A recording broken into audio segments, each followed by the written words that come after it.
क्या आप जानते हैं कि गणेश जी को एक दिन क्यों कहते हैं? उसके पीछे की एक बहुत प्यारी कथा है। मैं शक्ति आपके स्पिरिचुअल शक्ति चैनल पे आज आपको एक कथा सुनाने जा रही हूँ। पर मेरे साथ एक बार मिलके ज़रूर बोलिएगा। गणपति बप्पा मोरया, मंगल मूर्ति मोरया। जब महर्षि वेद व्यास महाभारत लिखने के लिए बैठे तो उन्हें एक ऐसे व्यक्ति की ज़रूरत थी जो उनके मुख से निकले हुए महाभारत की कहानी को लिखे। इस कार्य के लिए उन्होंने श्री गणेश जी को चुना।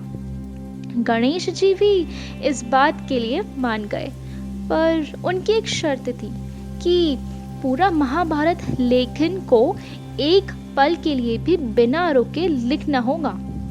गणेश जी बोले, अगर आप एक बार भी रुकेंगे तो मैं लिखना बंद कर दूंगा। महर्षि वेद व्यास जी ने गणेश जी की शर्त को मान लिया, लेकिन वेद व्यास जी ने गणेश जी के सामने एक शर्त रखी और कहा, गणेश, आप जो भी लिखेंगे सोच समझकर ही लिखिएगा। गणेश जी भी उनकी शर्त को मान गए। दोनों महाभारत के काव्य को लिखने के लिए बैठ गए।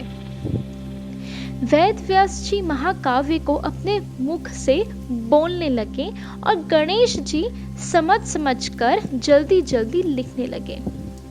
कुछ देर लिखने के बाद अचानक से गणेश जी का कलम टूट गया।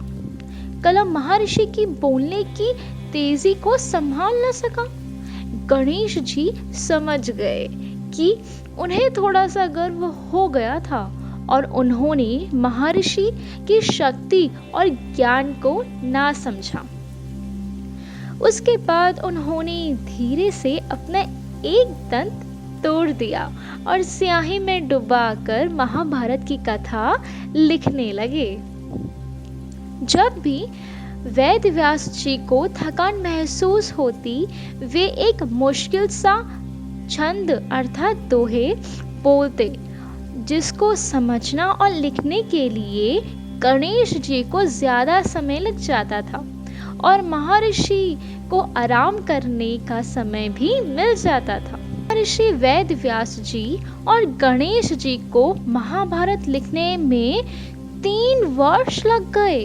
वैसे तो कहा जाता है महाभारत के कुछ दोहे गुम गए हैं, परंतु आज भी इस कथा में 1 लाख दोहे हैं। दोस्तों, मैं शक्ति आशा करती हूँ कि आपको यह कथा बहुत अच्छी लगी होगी सुनने में। और अगर आपको और ऐसी ही कथाएं हमारे साथ मिलकर सुननी है तो आपको इस चैनल को सब्सक्राइब, लाइक, शेयर और कमेंट ज़रूर करना होगा। तो मेरे साथ मिलकर एक बार दिल से ज़रूर बोलिएगा, गणपति बप्पा मोरया, मंगल मूर्ति मोरया मोरया।